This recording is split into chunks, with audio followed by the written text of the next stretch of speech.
pleasure of serving as the CEO for the Kent Chamber of Commerce. On behalf of myself, the staff, the board of directors, we'd like to welcome you to our March luncheon. I'm going to be heading out a little bit early today, but I did just want to welcome you all into the space and say thank you so much for being here. This is a really important conversation that we have every year. What I really like to do is encourage you all to ask the questions that you normally send to my email. Okay?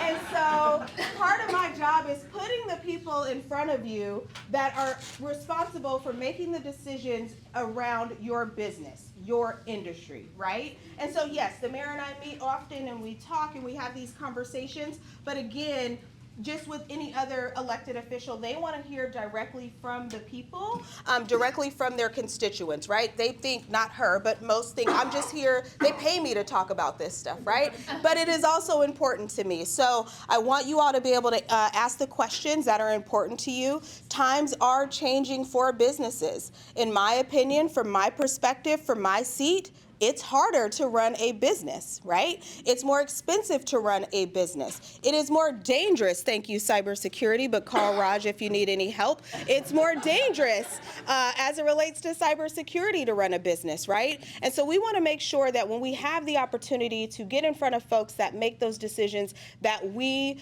take advantage of that. And the mayor has always been, as it relates to this chamber, always been open to a conversation, whether it's something that is positive or something that maybe there's an opportunity for growth. She's certainly open for that. And so while we're waiting for her, we were going to do introductions, but I think we've had a good amount of networking. I'm going to allow until the mayor gets here. We have a government affairs team. We have a government affairs chair. Her name is Carmen Goers, and Carmen is going to take it from here and just kind of give you an overview of kind of what the session has been like so far. Well, amen to that. It's been hell and it's been fast, right? So yes, my name is Carmen Goers. I am a commercial banker with Washington Trust Bank. I see some of my banker friends in the audience.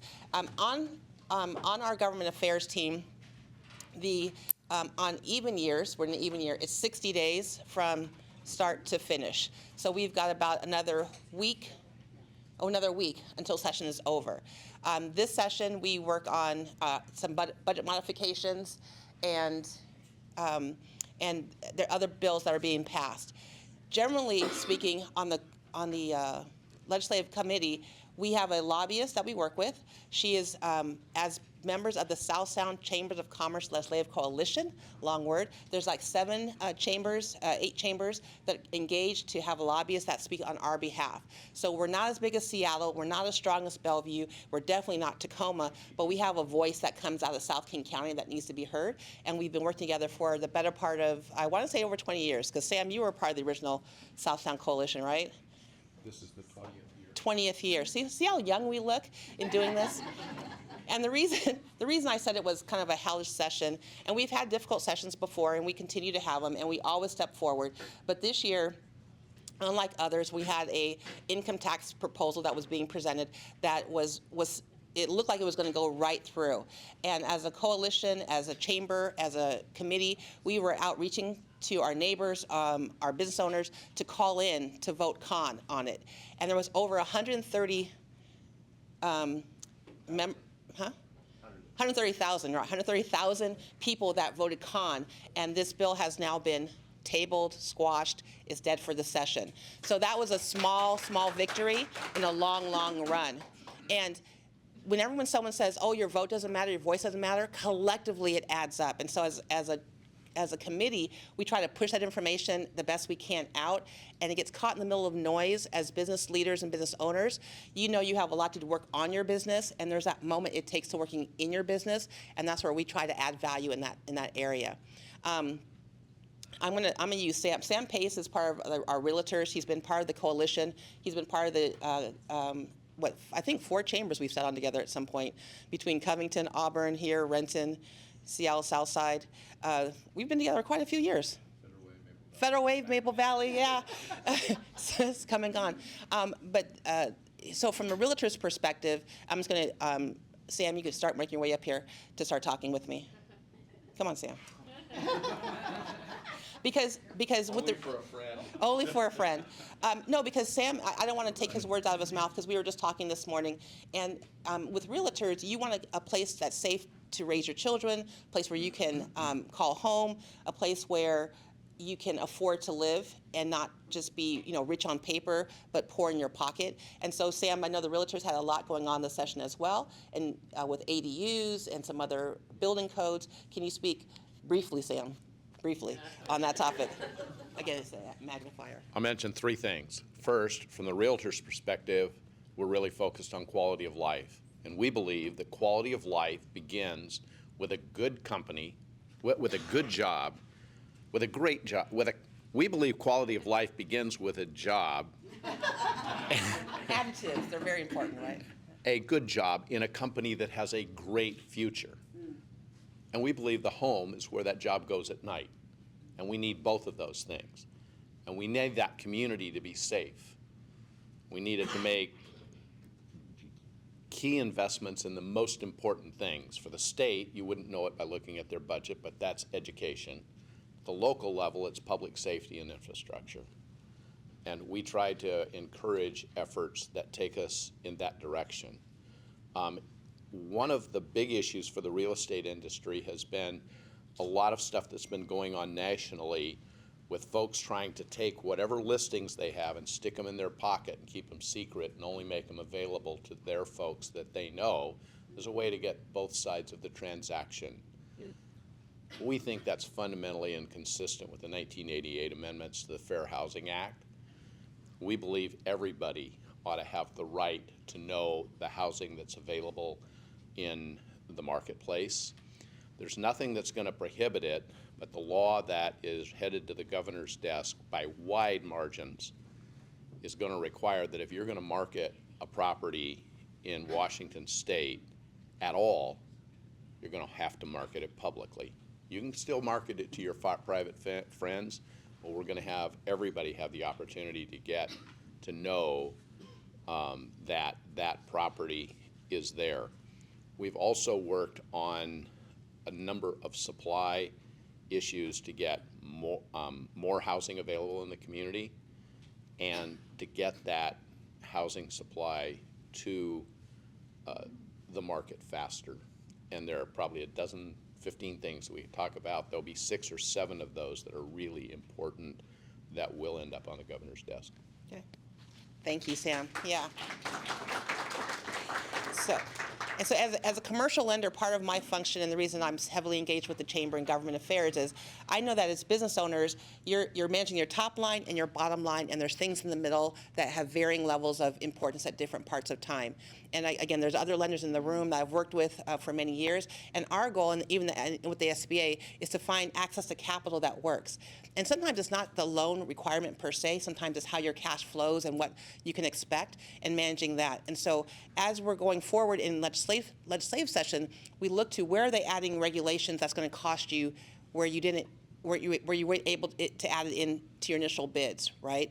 A few years ago, we recall when we had a strike in the port and people weren't getting their inventories, or the tariffs that were coming in and there's things that are adjusting all the time. So being part of government affairs, we try to be on the forefront of hearing as those things come through as quickly as we can to disseminate that information out so that you have I would say a friend in the chamber, but you really have that other resource that maybe a board member would have or another co-owner might have, but you might not have that capacity. So the chamber is here, government affairs are here to kind of bring that information to you. And so as you engage, great or small, there's areas that we try to push that out to you. So if you want to be part of the government affairs or just get the emails that we send out during session weekly and throughout the year, add that to your email to Zenovia, zharris@chamber.com, and we will add it. I'll add it to my list going out on that side. And so what we have, and we have another government affairs member. How are you doing? Our legal side over there. But we have Mayor Ralph, who is now here. And again, we want to make sure she's going to have a presentation for us, and we're going to be respectful and ask the difficult, uncomfortable questions. And she is strong enough to take them. I've seen her. I've heard her. She's been in Olympia advocating. I know we've been on meetings where you're waiting to testify. 2-3 hours, and then they don't call you. And if the mayor of Kent can't get called, it's really hard for me to get called. But we are on the line waiting to testify on behalf of our businesses here in Kent. And so with that, I want to welcome Mayor Ralph. Good afternoon, everybody. I am really excited to be here. I'm going to go off script at the very beginning. Shocker if anybody has ever heard me give a presentation before, but just to sort of double down on what you were hearing from Carmen and Sam on the legislative session. It has been rough. There has been so many, thousands of bills pushed through. The level of thoughtfulness not high. I feel comfortable I would say that to any one of our legislators. We are right in the middle of deep in the middle of conversation right now around a bill regarding automated license plate readers. So that is the tool that our officers use to find stolen vehicles, to find missing persons, to find people that have committed crimes. And the restrictions that the state is attempting to put on would take away functionality, like if a victim says there's a red sedan that just, hit me or robbed a bank, the legislator is saying without a license plate, we're no longer going to let you use the functionality of looking for a mid-size red sedan with front end damage. The reality of somebody that's a victim of crime saying, oh, hang on, I'm going to stop and I'm going to remember the license plate, and also the bad guy, it's 2 screws. I mean, that's problematic, right? So we've got a lot of issues going on. We have really embraced technology in the Kent Police Department to help us do our job, and so when that type of technology is being taken away or making it not useful, it's problematic. So those are just a little bit, you guys were talking about housing and regulation, but there's all of those things going on. So right now we are just trying to make it to the 12th with as little damage as can be done. And my hope is at some point in Washington State, we get back to legislative sessions where we are able to support and champion things that are good for our community as opposed to being in that really defensive posture. So totally off script, but super in line. And Carmen is wrong. The number of times that we have sat for 3 and 4 hours and then either they knock it down to 30 or 60 seconds for testimony or just don't call you, that's happened a lot this session, and it's happening to local government, it's happening to employers, it's happening to citizens, and it's been pretty frustrating. So there's that. We'll stop with the hard news and get right into the good stuff. So I want to say thank you to the Kent Chamber for inviting me today to talk about the good things that are happening in our business community and around the city of Kent. I also want to say thank you to you all. Every single one of you in this room, you're not spectators in Kent's progress. You are what is making the progress in Kent happen. Every employer that chooses our city, every entrepreneur that opens a door, every workforce leader who builds a team, that's what moves our city forward. Those are the things that make us strong. Many of you are making hiring decisions, capital investment decisions, long-term commitments in Kent right now. That matters. Your confidence in Kent matters, and your investment matters. The partnership that we have matters more than any governmental initiative that we could spearhead or champion or talk about. Today, we're going to spend a little bit of time reflecting on things that we have worked through in 2025, and boy, was it a year. Went out with a lot of drama, thinking back to the flooding, but we've got some really good things in 2026 and moving forward. So I want to start with a level set. Every decision we make, every program we think about, every partnership, we base it in one question. Will this decision, will this investment make our city safer, stronger, and more resilient? And I think what you will come away from today is that as we look back at the past year, as we look forward into 2026 and beyond, the answer continues to be yes. The investments are making us a stronger, safer, more resilient community. So, again, thinking back to December, historic rainfall, flooding like we have not seen since 1959, since before the Howard Hansen Dam. The good news is the dam worked exactly like it was supposed to. They had to release far more water than any of us would have hoped, but the dam held and the investments were solid. The investments that we have made as a city with our partners in our levee system, in floodplain management and emergency preparedness all paid off in that couple of weeks in the middle of December. Before the storm arrived, Our public works crews were out there inspecting the levees, walking. We had 24-hour-a-day shifts, walking those levees, making sure that they were holding, finding out where were repairs needed, where were things, and extra reinforcements in the form of sandbags. We were working with Puget Sound Regional Fire Authority, our partners at the King County Flood Control District. Kent stepped up a couple of times in pretty notable ways. There was the levee collapse in Tukwila. The good news is it was Kent crews that fixed that levee. We were able to bring in sandbags, large rocks. One of the highlights that in talking to the crews that were working, their highlight was, I've never been escorted by lights and sirens in a dump truck before. But that is how Kent showed up to fix that levee in Tukwila. It would not have been repaired as quickly if we would not have been ready and on scene. Our crews also showed up to reopen 167. So early in the flooding, 167 closed, and we were there that first day with 200 sandbags to stop the flooding, and then a couple of days later when the freeway was still closed, and I witnessed this firsthand. We were standing on 167 with WashDOT and we said, we can fix this. And our crews showed up, pulled out the guardrail, built a road, dropped pumps down in, and pumped off that freeway. That was your Kent Public Works teams getting that freeway open. The other highlight I heard from our public works teams, driving the wrong way on 167. So, I'm telling you, I was standing there. It was so impressive to watch our team pull together and just do what needed to be done. No negative to WashDOT, but the WashDOT crews were standing there kind of like, and I was watching crew member after crew member just get in and get the work done, and 167 was reopened. I know, so Kent fared really pretty well in the flooding system, but there are residents and businesses that had damage to property. We want you to know that there is opportunity through the federal disaster assistance. There's money available through Small Business Administration, including low interest physical disaster and economic disaster loans that are available. Our team in economic development has been working to connect business and property owners. So if you are in that category and have not already connected with those federal disaster resources, please reach out. We want to make sure that we are doing everything we can to support businesses that faced damage as a result of that flooding.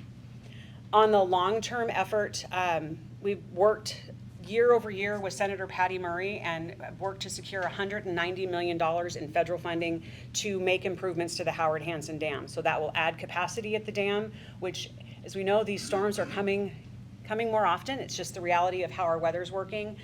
Having added capacity at the dam will make a difference in those future floods, meaning that the water doesn't have to be released as quickly. And we are very, very grateful to Senator Murray for securing that $190 million for those improvements at the Howard Hansen Dam.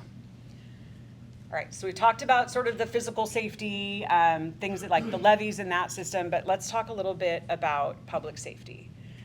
If any of you have ever heard me talk before, you know that public safety is 100% my top priority. And all of the things that encompasses, right? It's a sense of safety for employers. It's a sense of safety for businesses. If our employers do not feel safe, they're not going to stay in Kent. If your employees do not feel safe, they're not going to come to work. That's just the reality. And we know that without our businesses and our employees, we do not have the economic foundation to take care of our community. Here's the good news. Crime in Kent has declined in nearly every category over the past 19 months. We are close to pre-pandemic levels. That did not happen by accident. Very intentional progress. It was rehiring or hiring new officers when we saw that 30+% of officers across the state leave back in 2021. Kent was one of the first cities to be fully hired to our budget. It is the use of targeted enforcement. I'll talk a little bit later about some of the ordinances that we have put in place in areas around town. It's accountability, right? We believe in compassion, but we also believe in accountability, and holding people accountable when they commit a crime is something that's really important. It is the use of modern technology. I talked earlier about that automated license plate reader. If the state takes that tool away, it means that we have fewer tools to keep our community safe. And that to me is really problematic. We have a tool that is helping solve crime. Auto thefts, we used to measure them in the hundreds in a month. In January, we had 19. And that, I will tell you, here's my gut feeling, that is because people know if you steal a car in Kent, you're going to get caught. And part of that is the technology that our officers have available to them to scan those license plates, to know, to put in the vehicle characteristics of somebody that has committed a crime, so we can find people. And again, really concerned that we are going to lose that tool. But all of our success, we're not there. There's still crime in Kent. I'm not gonna sugarcoat it. I'm not gonna say that it doesn't exist, but what I can tell you very honestly and very genuinely is we are making a dent, and we are gonna continue to do that. The other good news, last year when I was here, we were talking about Kent's ask over multiple legislative sessions for the ability to leverage 0.3% sale tax so that we could hire the 30 to 35 police officers that we needed. The partial good news is the legislature gave us a third of what we asked for. So they gave us 0.1%. And I think the timing was such that I said to you, it's not enough. We need that full amount, but we are going to do everything we can to leverage that 1/10 so that we can prove to the legislature we're doing the right thing with this and our community is safer. So the best news is House Bill 2015 passed last year. It has taken since the 28th of July, but last week Kent became the first city in the state to get authorization to access that funding. Hundreds of hours of applications and documentation and discussion around policy and loopholes and walls and barriers to jump over. I cannot undersell how complicated this has been, but we finally have that approval. There is also a $100 million pot of money that the governor campaigned on, $100 million. It was something that he talked about a lot that is tied to this tax. So our city council last year voted to leverage the 1/10%. Want you to know that is not a decision that was taken lightly. We know that anytime there is a tax increase, it has an impact. So for a median income family in the city of Kent, it's about $36 a year that 0.1% sales tax, that impact will be there. But we also are going, so we've got that, and then we have access to that $100 million. We submitted our application for grant funding out of that pot of money this week, and as far as I know, we are the first city to submit that application. So I will keep you posted. The difference in what other cities and counties are doing, Kent was very deliberate. The ordinance that I brought to city council that they approved is that we are hiring people with this money. This is not, it's not programs, it's not other things, it is investment in officers on the street. So for that 0.1%, we are going to be able to bring regular bike patrols back to downtown. Street level narcotics and human trafficking unit will be able to stand that back up. Community-based officers means that you will hopefully see in your neighborhoods and in front of your businesses more officers patrolling, building that confidence that we are here and protecting our community. It will allow us to go from 170 officers that we have budgeted heading into 2026 to 180. It is short of where we need to be for a city our size, but again, we are going to leverage every tool we have to continue to make our community safe. Another thing we did in the area of safety is brought this to council, and also this passed unanimously. We created last year what's called a soda zones, or stay out of drug area ordinances. So it sounds a little counterintuitive because drugs are illegal in the entire city, but the way the law works is that we have to show our judges that there is a higher level of drug-related crime in a given area in order to enact a SODA zone. So we looked at all of the data, and we started out with 3 zones, downtown being one of them, 64th and Meeker, and then up on East Hill, 240th and Benson. We added proactively a 4th one just recently that will encompass the Kent Des Moines Light Rail Station. Right, we've made significant investment. If you've bought car tabs or paid property taxes or sales tax, we've all made a significant investment in that station area, and we want to make sure that we are keeping that safe proactively.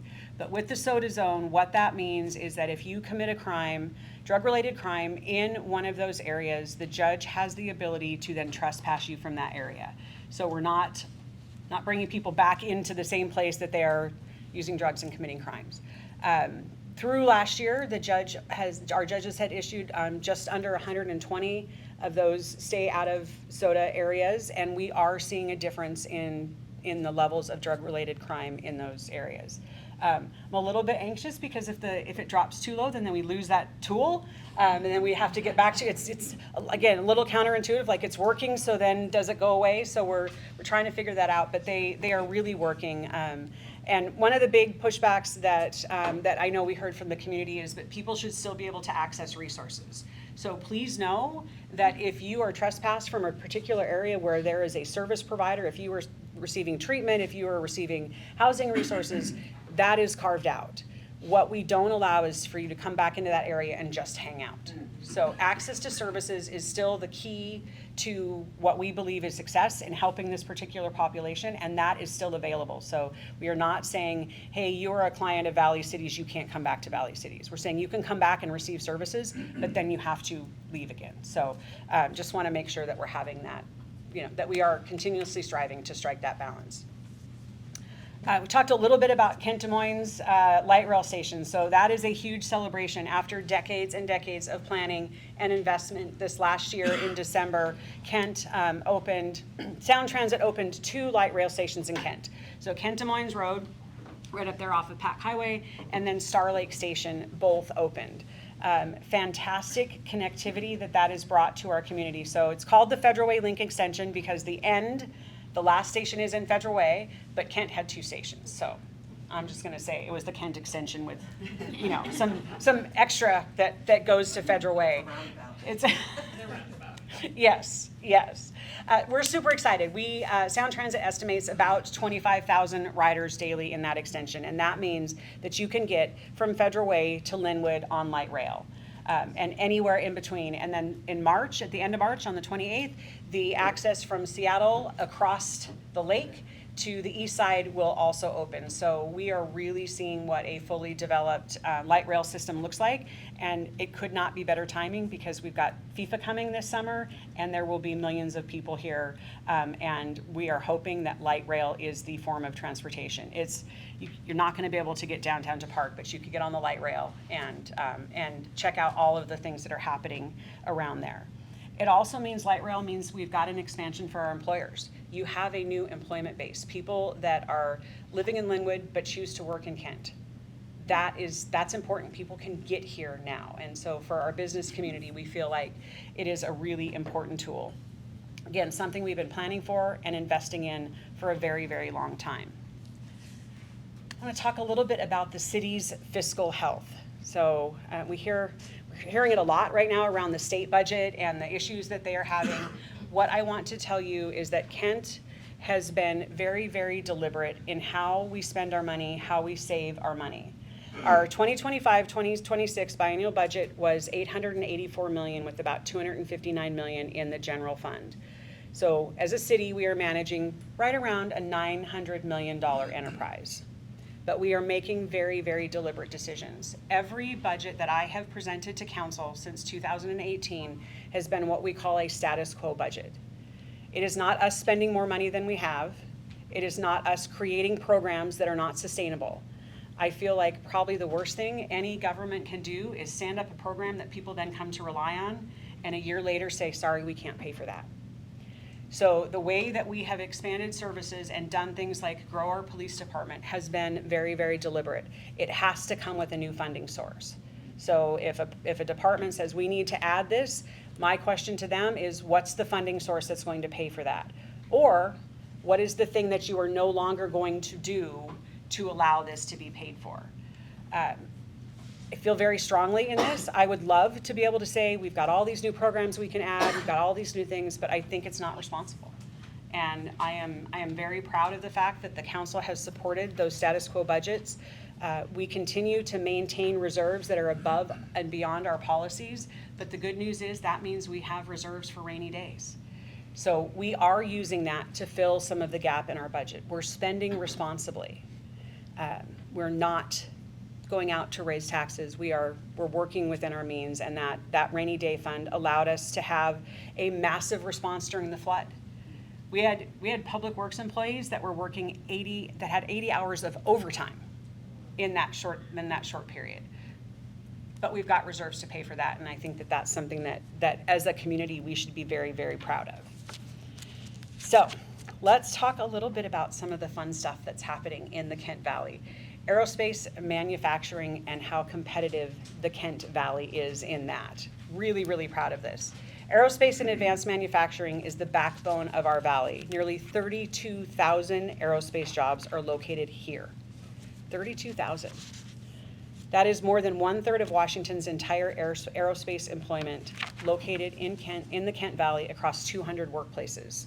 The Kent Valley generates $27 billion in aerospace manufacturing output each year. That is with a B. It is really impressive, and it is also really deliberate. So the thing I want you to know is that those aren't just legacy numbers that we're going to stand up and say, this is what we're doing. That is the foundation of what we are building on. While broader industrial markets have been recalibrating from the pandemic and trying to get sort of back to where things are, leveling off, Kent Valley's aerospace and advanced manufacturing segment is accelerating. We are growing and we are moving ahead, and that is exactly what we have been spending time positioning ourselves to do. So all of that planning is paying off.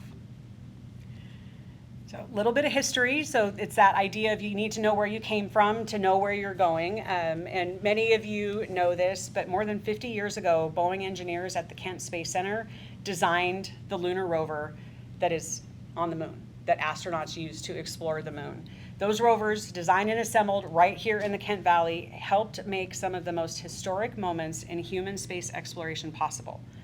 That was not the end of our legacy, that was the beginning. Companies like Kent-based Blue Origin received nearly $270 million in federal contracts in a single month last fall. First, $190 million from a NASA contract to land a science rover on the moon's South Pole as a part of the Artemis campaign, and then $78 million from the U.S. Space Force contract to expand payload capacity at Cape Canaveral. Two separate federal agencies, two missions, nearly $270 million awarded within weeks of each other to a company that is called Kent Home since 2000. That is something we should all be very, very proud of. The story doesn't end there, so we've got another place where I'm hoping that you all will clap. We've got a company called Stoke Space that is located here in the Valley. Headquartered right here, founded by former Blue Origin and SpaceX engineers, they're developing the Nova rocket. It is one of the most ambitious, fully reusable launch vehicles in existence.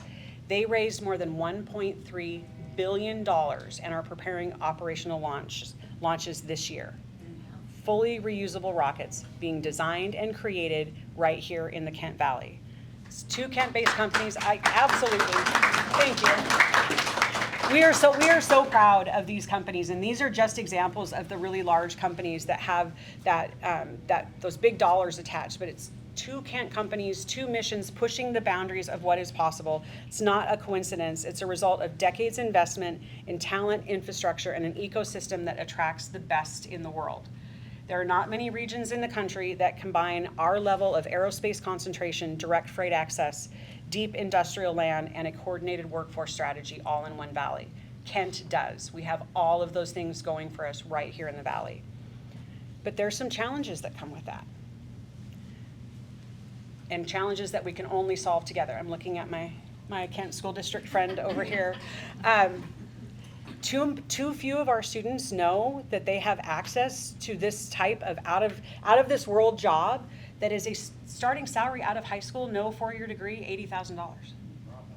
Our kids don't know that. And it is our job collectively, when I say us, I mean every single one of us in this room, to make sure that they are aware that these opportunities exist. That's why the city and the Kent School District didn't just launch a program, we're building a system. The Kent Strategic Vision for Advancing STEM, very long name, is a formal 5-year commitment running through 2028 to provide every Kent student, kindergarten through high school, hands-on STEM education aligned with the industries driving our local economy: aerospace, advanced manufacturing, IT, and healthcare. These are not electives. This is a pathway. We are helping set our students up for success. As a mom, I will tell you, my goal has always been raise my kids up, let them do what they want, but I want them to come home. And that's what this initiative is doing. So for every mom and dad in the room, I feel like dads are more often like, it's time for them to go, and moms are like, they can stay as long as they want. channeling my mom heart, I'm super excited that we are providing the opportunities for our kids to stay right here, right? That makes that Sunday dinner possible and all of those kinds of things. So this system is supported and backed up by the Kent Valley Air and Space Manufacturing Roundtable. That is an employer-led effort aligning industry, education, and workforce partners. We are letting industry drive these conversations. They are telling our educators what they need and how they need it. They are telling us what they need and how they need it. Last year, or last fall, I guess, nearly 800 students participated in our Aerospace Career Expo. 800 kids. Huge shout out to Michelle and all of the work that she has done on this.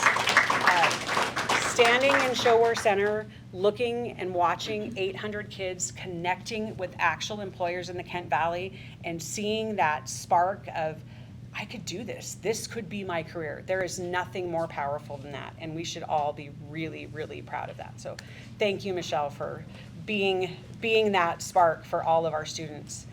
The roundtable that we have established has received national recognition. Back in January, we got an Innovation Award from the U.S. Conference of Mayors. Very proud to be in D.C. to accept that along with a small grant.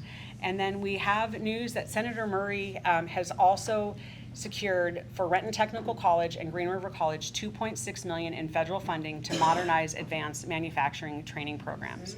So, huge. And again, this is not work that has happened, these are not things that have happened by accident. It is absolutely Bill and Michelle working with our educators, working with our employers to put a system together that matters. It's not just talking about it, it's providing the infrastructure and the foundation to have these programs exist.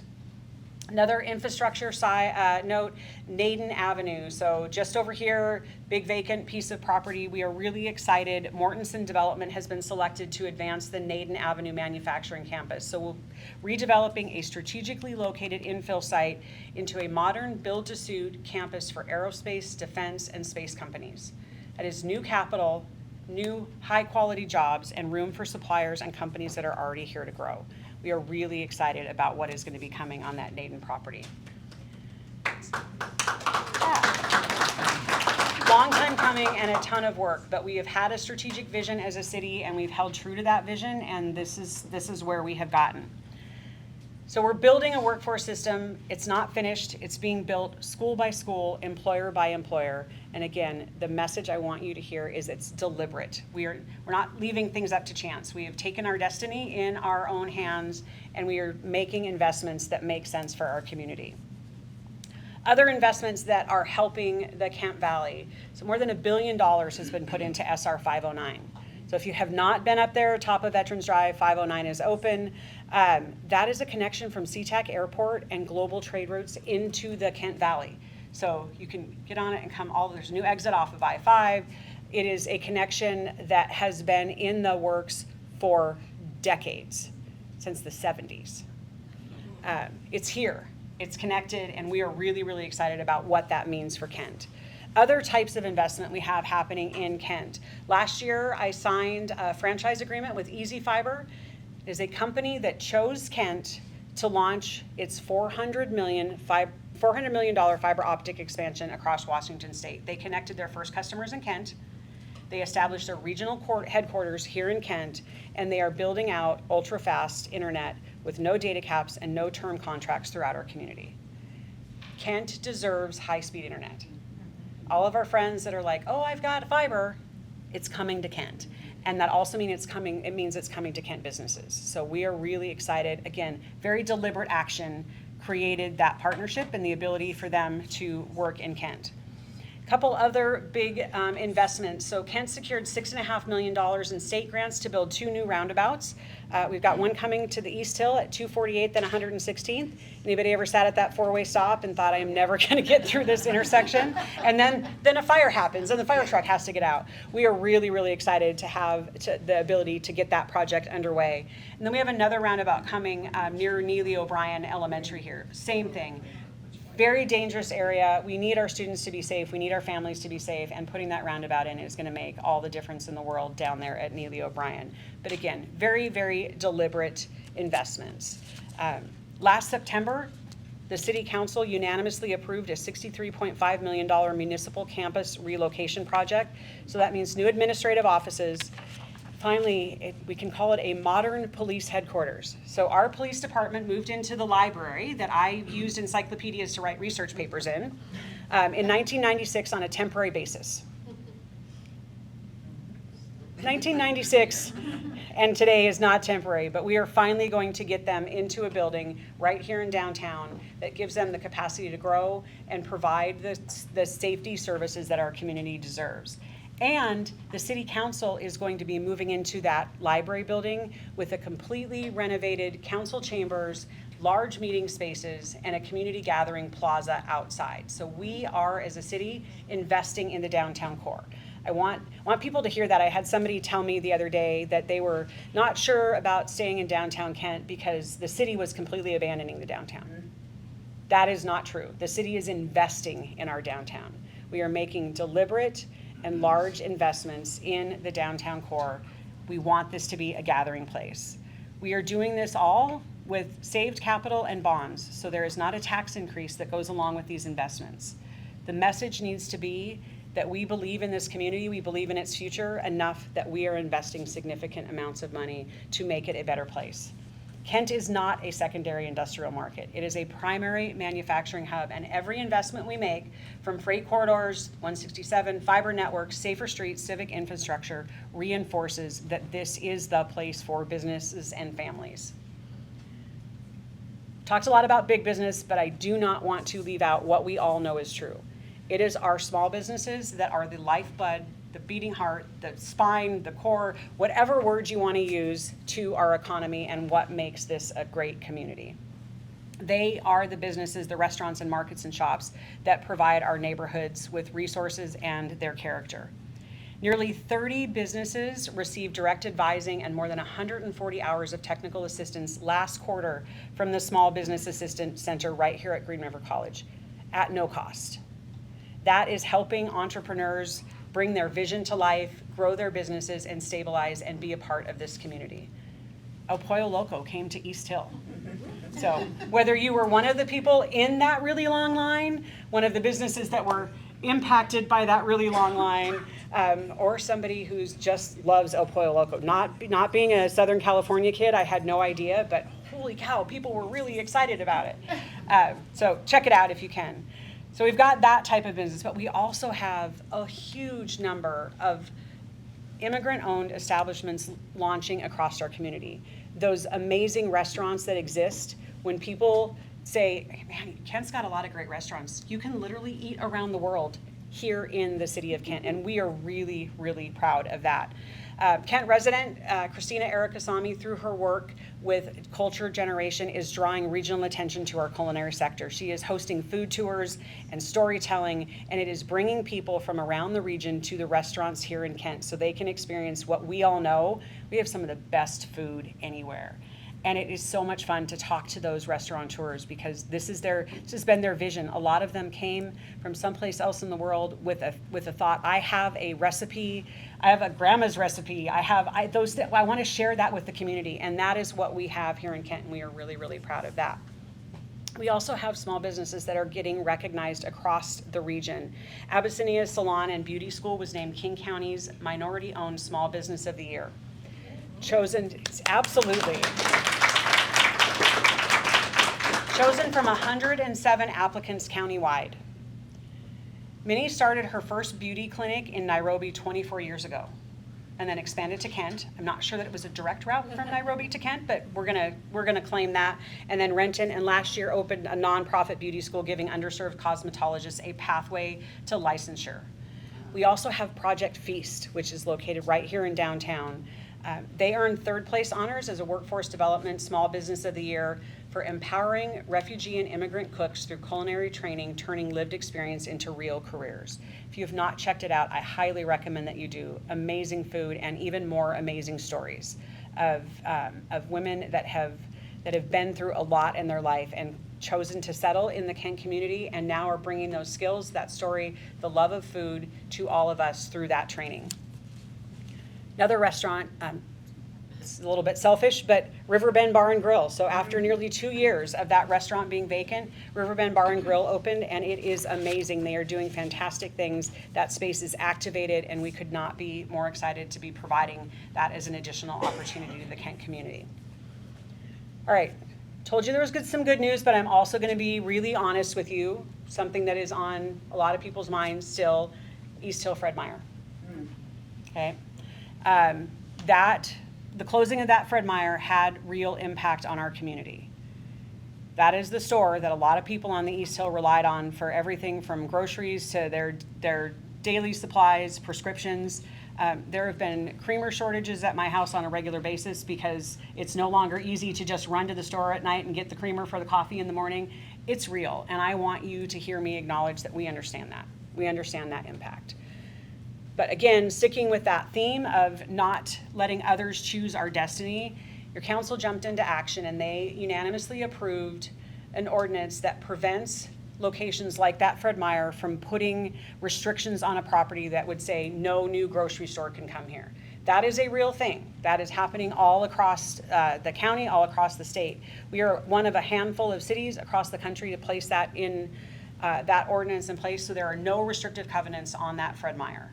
That means that another store can locate there. It means also housing can locate there. We don't know. It is privately owned, but what I can tell you is that Bill Ellis has been on the phone with Fred Meyer. I have been on the phone with Fred Meyer on a very, very consistent basis, making sure that they know what is important to the Kent community. While we do not have ultimate say over what goes in that property, I also want everybody to hear that it's a private property transaction. What I can tell you is they are very clear on what is important, where our values are, and what we think we need in this community, and we are continuing to have those conversations. So it's in play, and we have done as many things as we can to sort of prop that up, so it's not going to be a situation where uses cannot go in there. That door is wide open. Talked a little bit at the beginning. I'm going to go back there one more time about policy and advocacy. So while we are doing everything we can to control our own destiny, there are two other levels of government that have significant impacts on the city. It's what is happening in Olympia right now and what is happening in Washington, D.C. So the important thing is that Kent is extremely active, spending a lot of time in Olympia, spending time with our federal delegation, making sure that they are hearing from us about the impacts of the policy that they are making sure that they understand that the laws that they are passing, the priorities that they have real impacts here in the city of Kent. I never, ever want a legislator to say, well, I didn't know that. That is not an acceptable answer as far as I'm concerned, and we need to make sure, and I can have proof, I can tell, so something happens, I can look you all in the eye and say, you know what, we told them that. So the idea of unintended consequences, we're trying to eliminate that the best that we can by giving them all the information that they need. We have had positive outcomes. There are some good things in the capital budget potentially coming out. I don't want to jinx it. We've got a few days left, but potentially we've got some good things for the Kent Valley in the capital budget in Olympia. That $190 million that I talked about for the Howard Hanson Dam, the $2.6 million for workforce development. Those things are happening, and again, not happening by accident. It's very deliberate advocacy on the part of the city and everyone that is here.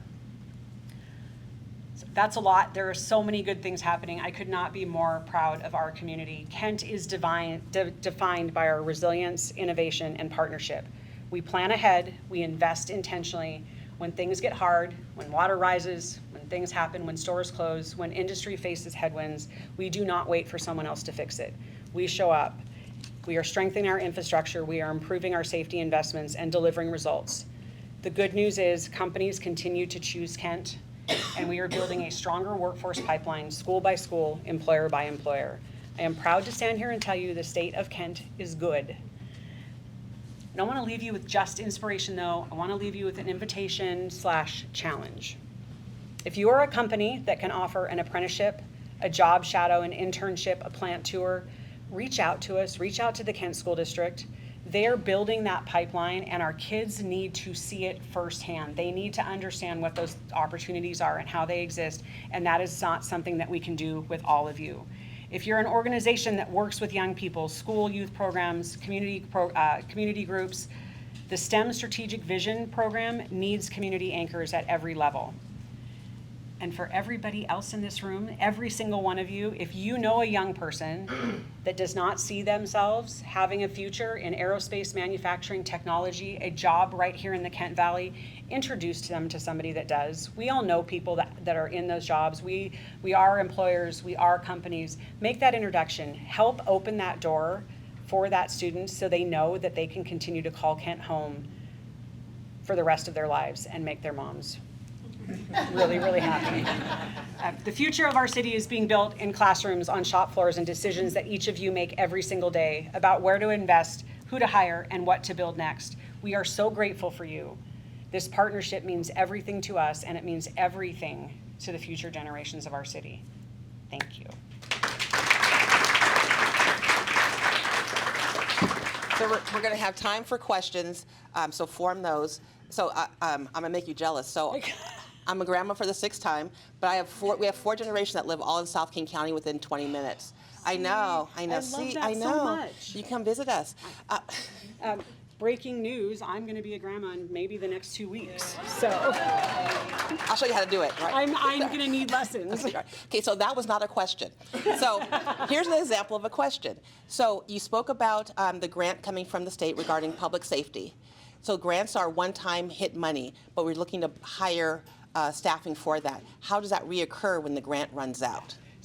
Fabulous question. That's a Thank question. you so much. So it is a 2-part system. There is the 0.1% sales tax that is ongoing. There is the grant money. So what our grant request is we use that grant money to hire ahead. So we know we've got officers retiring, and we know we have those new opening positions. So to be able to have both of those officers in the pipeline, so those that are getting ready to retire, filling those new positions, getting them through the academy. The grant money is used for that one time where there's going to be overlap, where we don't have all of the positions but need the bodies. And then the tax revenue is what brings in, what allows us to pay them on an ongoing basis. Okay, thank you. I wanted to ask you about the 2015 money, House Bill 2015. Yeah. The governor proposed that there would be $100 million for cops. In the House of Representatives, that got cut in half.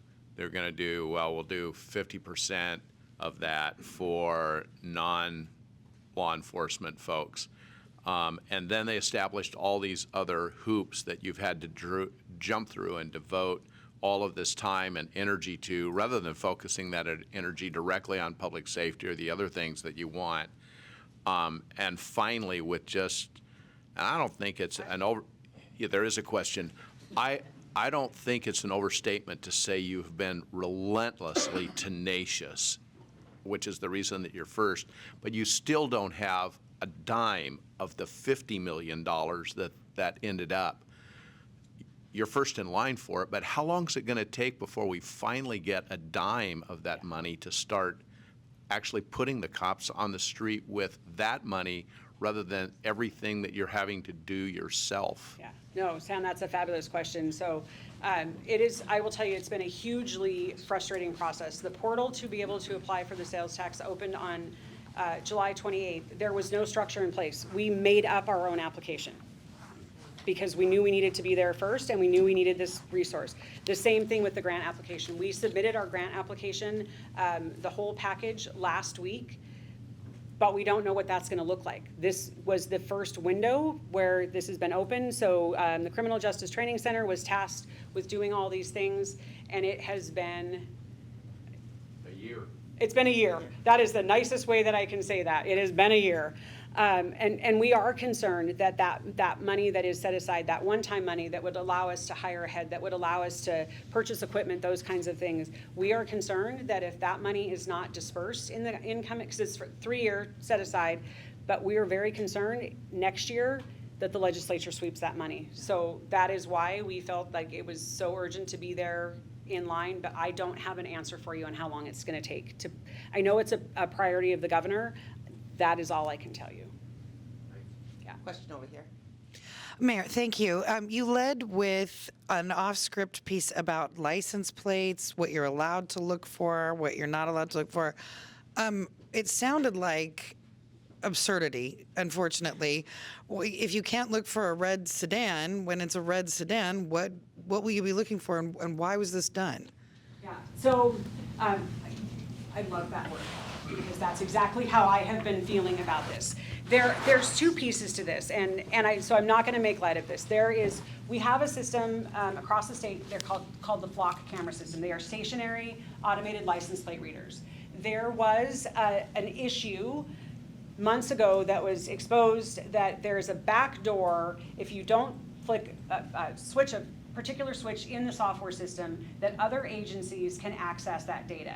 On the surface, that makes a ton of sense, right? If I'm in Kent and there is a camera, if I get a hit on that vehicle someplace in Oregon, being able to look at that, so I'm chasing a suspect. That is what the reason was behind the back door. It was shown that the federal government was accessing those license plate readers. So the concern of the legislature was, we don't want data being collected by our local police departments to be assisting with immigration. We have a thing in Washington called Keep Washington Working Act, and it prevents local law enforcement from assisting in any sort of civil immigration issue. Meaning our officers we don't provide information. If it's a criminal situation, that's different, but civil immigration, we are not allowed to get into it. So I think that in an effort to fix that opportunity, there was a knee-jerk reaction that resulted in this legislation. The first form of the bill would have only allowed the data that has been captured to be accessed for a couple of days. That's often not time long enough for a detective to be assigned to then look and see. Right? One of our things that we really appreciate about the cameras, it allows us to build a case and apprehend a suspect in a safe manner. If we can show that that suspect is now at home or in a place where it's, not a lot of, that's how we want to do the work, and that's where technology comes in. The rest of this, it has gotten and grown to be very absurd. There are amendments in. We are hopeful. We hope to have some sort of answer on this today. My fear is that there are going to be so many restrictions placed on it that it no longer makes sense for us to have this tool. There's a piece in there about our officers potentially being able to be prosecuted for using the ALPRs near sensitive areas. I will tell you this, I am not going to provide our officers with the technology that could potentially get them prosecuted. So can you follow up, who sponsored that bill? So in the Senate, it was Senator Trudeau. So the House is working on some amendments now. It'll go back to the Senate. We should have some resolution and understanding of where it ends up. I think there were 36 amendments the last time that I looked, so we can call Senator Trudeau today and tell him. we really need this tool. Questions over here? Hello. Hello. I have a couple of questions. Yeah. One at a time. Thank you. First one, is there a plan to hire more authority figures or police officers that look more like the communities that they serve? We are already doing that. So Kent has probably one of the most diverse police departments anywhere in the state of Washington. I don't have the numbers, but we're talking double-digit increases in officers of color and women. We are very, very much focused on that and deliberate, and we have made huge strides. We were the first, in addition to that, so we were the first city in the state to implement what's called CLIP, community-led policing. So, acronym. We take all of our officers and they volunteer for 8 weeks at places like World Relief or the YMCA or Vine Maple Place to learn about the community. We are very, very deliberate in the expansion of diversity in our police department and also helping our officers understand the community that they are serving, something we take very seriously, and be happy to get you that data, but it's best data in the entire state. Wonderful. Second question, do you have any numbers or stats that gives us the percentage of crime solved using flock cameras? So we have some data. I don't have it with me, but that is also, I will tell you, that's also part of what's one of the things that's being included is some pretty stringent reporting requirements around how many times we use the data, how many solves, that kind of thing. So that data, should we be continued to allow, and it's not just flock. I think that's part of the struggle here is we're not talking about just the flock systems. We're talking also about those automated license plate readers, even dash cameras that are being wrapped up in this bill. I'm sorry, also with that question, we're using drones as well, correct? So we have, right now, we do not have a drones as first responder program. Some cities are using, 911 call comes in, they're sending up drones to make that first response. We do not have that program yet, something that we are exploring. We do in active crime scenes use drones. So we've got an officer on site, we've got a suspect in a wooded area, we've got a missing child, somebody, that's where we tend to use the most vulnerable, somebody that's vulnerable and lost. But we do have a drone program. We use them for accident reconstruction. We use the police drones during the flood to look at real time. So we had public works crews standing next to a police officer looking at the river. So yes, we do have a drone program. We do not have a drones as first responder program yet. Okay. And last question, is there a plan for hiring in place, meaning our Kent residents, for Kent jobs? So always a priority. It's something that we look at. We cannot distinguish. We don't have we have to only hire Kent people. We've got to hire the most qualified candidates, but is always something that we actively talk about. And I think you would be pleasantly surprised at the number of employees that grew up in Kent and live here and are working here. Our employee of the month this year, or last month, grew up, went to Kent High School, started out as a temporary employee, and now is a full-time employee in our Public Works Department. So we are very, very focused on making sure that the city is also providing those opportunities. Okay. Question.